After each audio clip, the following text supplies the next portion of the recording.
أهلا بيكم. أنا آلاء موجودة هنا عشان نفهم ولو قدر بسيط جدا عن نفسنا.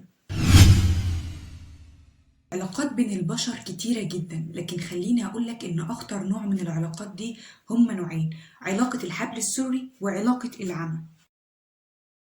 هي علاقة بيكون فيها طرف مخلي الطرف التاني هو المصدر ليه في كل حاجة، أو بالأدق واحد من الطرفين بيخليه هو المصدر الوحيد لكل حاجة، للحب، للأمان، للحياة. كتير قوي من الأمهات بتعمله مع أطفالها، بتوصل لولادها بالقول وبالفعل إنها المصدر الوحيد لكل حاجة، فيلزقوا فيها وما يستغنوش عنها، وده يطمنها ويأنس وحدتها على حسابهم وحساب حياتهم ومستقبلهم وساعات جوازاتهم، ده لو اتجوزوا أصلا.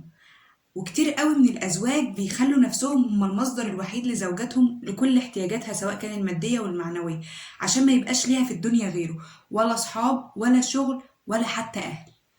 العلاقة دي مؤذية وفاشلة. العلاقة دي مؤذية وفاشلة لأن غالبا اللي بيعملها مرة بيتعود عليها وبتبقى زي الإدمان.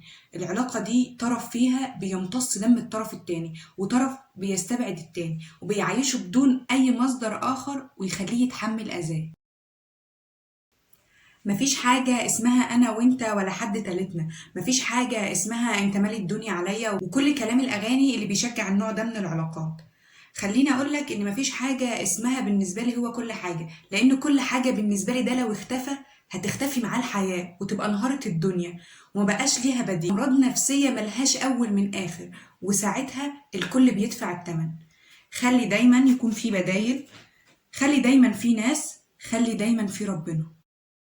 العلاقة دي بقى من العلاقات المؤذية والمشوهة جدا بين البشر، ونوع من العلاقات في طرف مش بيشوف الطرف التاني أصلا، بمعنى إن يكون جواه مشاعر قديمة لشخص معين، حب قديم مثلا، لمدرس من ابتدائي، صديق، وصولا للأب والأم، ويتعامل مع شريكه في العلاقة بنفس المشاعر دي. لا، مش بنفس المشاعر كمان، لا ده كمان بنفس ردود الأفعال ونفس طريقة التفكير ونفس طريقة الاستقبال بتاعة المشاعر القديمة، وكأنه شايف وسامع الحد التاني ده بالظبط، بس هو مش واخد باله ولا شريكه في العلاقة واخد باله برضه.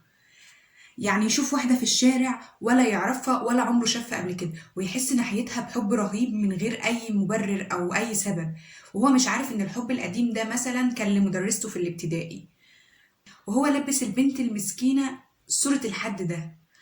أو حد يحس بغضب شديد من غير أصلا سبب أو من غير موقف، أو تشوف الشخص لأول مرة فتحس إن أنت متضايق منه، مع إنه هو سبحان الله هو ما عملش حاجة أصلا، والغضب ده كان مخزون جواك ناحية حد تاني مثلا، أبوك، أخوك. كتير قوي من علاقتنا في الحياة بتكون بالشكل ده: الحب من أول نظرة، الكره من أول كلمة، الغضب بدون مبرر.